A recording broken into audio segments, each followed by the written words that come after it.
Ay, hi! Hello. Hello. Pasok. Kamusta na? Hindi nga kami nakakapunta rito kaya lang. Kuya. Medyo busy kasi ngayon gusto ko lang sana nga magpa-manicure at syempre, dinala namin yung kapatid namin, bagong client. Yes, bago na. Yan yung bunso namin kapatid kasi kaya namin siya dinala rito para makapag-relax, malimutan yung problema.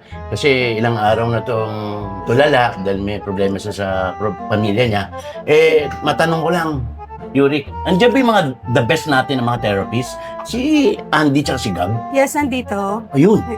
Andy, Gab, may client. Ayun, Andy. Ay! Bossing kayo pala yan! Nakakita ko si Bossing. Brother namin, Wow, may kasama mo kung masarap ah. Sarap na. sa'yo yung dalawa na yan. Dali mo na sa kubol. Talaga, kuya? Oo! Para sa akin itong dalawa na to. Itong kaliwa, para sa left egg. Itong kanan, para sa right egg. Uy, kuya, ano ba? Pati ba na dito? Itlog pa rin? Yes! Sige na, magsaya ka lang. Magsaya ka na! Alam mo, Yuri, yung totoo niyan, wala man akong pakialam doon sa mga service na ino-offer niyo dito Kaya naman ako lagi pumupunta rito Gusto lang kita lagi makita.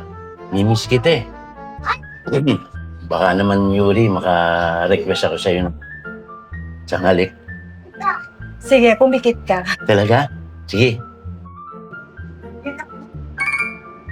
Sarap.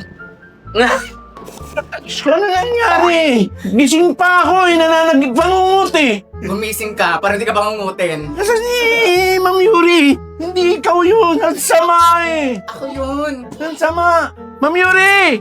Ako si Yuri. Hindi ikaw. Satanas. Sakit Hindi mo pa ba alam? Ha?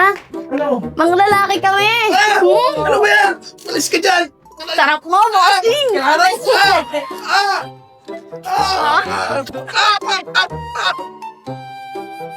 Ang sarap ng pat mo, Bossing ah. Ano ba yan? Ang tigas niya. Ano ba yan?